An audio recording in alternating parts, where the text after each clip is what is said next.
নৱেম্বৰ 21 তাৰিখ শুকুৰবাৰ আছিলে। আমাৰ সৰু খুৰীদেউ ঢুকালে। এয়া চাওকচোন, স্বৰ্গগামী হ'ল আমাৰ সৰু খুৰীদেউ। পুতেক দুটাই ধুৱাই গুচি গ'ল আৰু এতিয়া নাতিয়েকে ধুৱাইছে।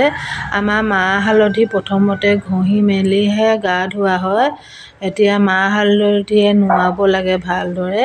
সকলোৱে ধোৱা হৈ গৈছে।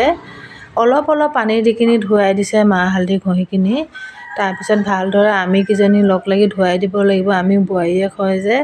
এতিয়া আমাৰ মানুহজনে ধুৱাই আছে, দেখিছেনে? মই পানী দি আছোঁ। এনেই নিয়মত ধুৱাই দিছে তেওঁলোকে। এতিয়া গা পা ধুৱাই দিলোঁ আমি বোৱাৰীকেইজনীয়ে লগ হৈ কিনি। এতিয়া কাপোৰ কানি পিন্ধাই তেওঁক চাঙিত উঠাব। এয়া চাওকচোন, চাঙিত উঠাইছে। ভিডিঅ'টো বনোৱাৰ কাৰণে আপোনালোকে বেয়া নাভাবিব দেই। ভিডিঅ'টো হাঁচি থ'বৰ কাৰণে বনালোঁ। তেওঁলোকৰ অনুমতি ক্ৰমেই বনাইছোঁ ভিডিঅ'টো। এয়া দেখিছেনে?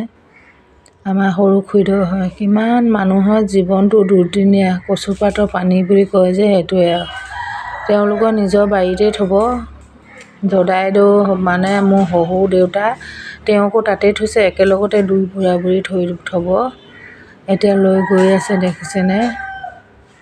এয়া চাওক, ডাঙৰ পুতেকে জোখ হৈ লৈছে, সৰু পুতেকহেঁতি হেৰি কৰিছে। আমাক আকৌ কাঠৰ বাকচত ভৰাই কিনি দিয়ে।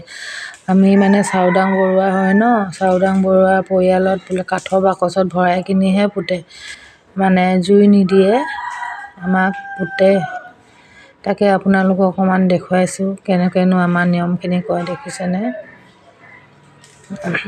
এয়া ভকতসকল বহি আছে, ৰৈ আছে, মাটি দি আছে ন। তিলনীৰ কাৰণে ভকতসকল আহিছে। তিলনী হৈছে, 3 দিনৰ তিলনী হয়। এয়া ভকত গোপিনীসকল আহি আছে লাহে লাহে।